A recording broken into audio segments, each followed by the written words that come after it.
intuition, how everybody is blessed with that wisdom and that capacity, and yet nobody uses it, and how it changed my life. About 3 years ago, I met Sanjay Reddy. Sanjay Reddy owns the GVK airport everywhere, Delhi, Bombay, whatever. I met him in Hyderabad, and he and his wife Pinky were there. I've known them for like 15 years. They're not my best friend or anything, but we've known each other. We meet at parties. He said, well, what brings you to Hyderabad? He asked me. I said, I'm here shooting for C.R.K. Ram. He said, what do you mean shooting? I said, yeah, this is Ramoji Rao's studio and I'm, acting in C.R.K. Ram. You think you've gone back to acting again? I said, yeah. He said, when I first met you, you were an actor. Then I met you, you were an art dealer. After that, when I met you, you're a yoga teacher. I said, I'm a yoga teacher. He said, and now you've gone back to acting? He said, yeah.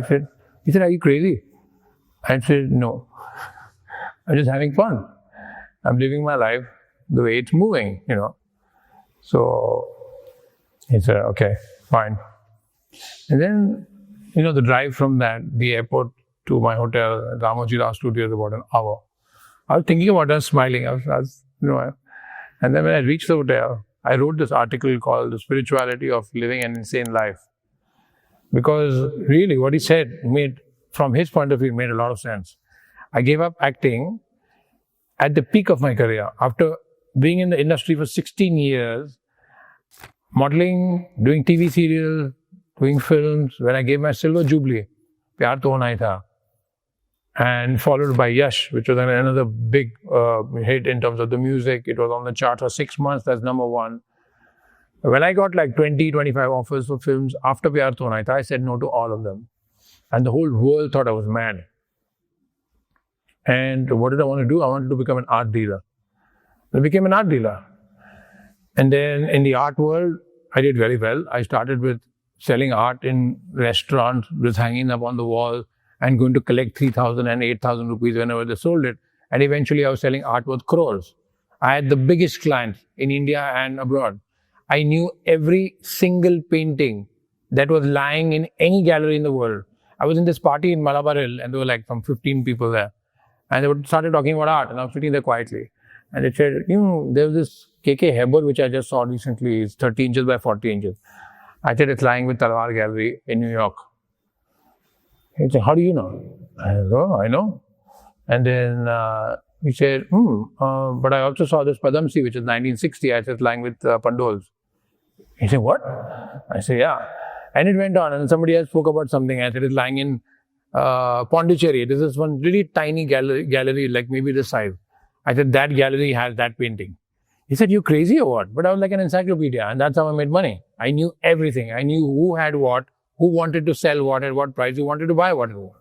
So from a 900 square feet apartment, the amount of money I used to make every month, I can't say it because this might go on YouTube and I don't want to say how much money I used to make. It was bizarre. And then all of a sudden, I got into yoga and I started teaching. I started teaching at the world's biggest festivals from the first year of being a yoga teacher. There are people who teach yoga for 30 years and 40 years and they don't get invited to a yoga festival because yoga festival is a big privilege. And I started getting invited to the biggest festivals in the world from the first year of being a yoga teacher. In fact, it's never happened in the history of KRI, the Kundalini Research Institute, that somebody who passes out as a yoga teacher, because they have thousands passing out every year, gets to teach in the next teacher training the next year. I was in Rishikesh the next year and I gave a lecture, like a full 1.5 hour lecture at the next teacher training. It's never heard of. In the 15, 20 years of KRI history, it never happened. I've had the privilege. The point is, you follow your intuition, you follow your heart, you just go with it.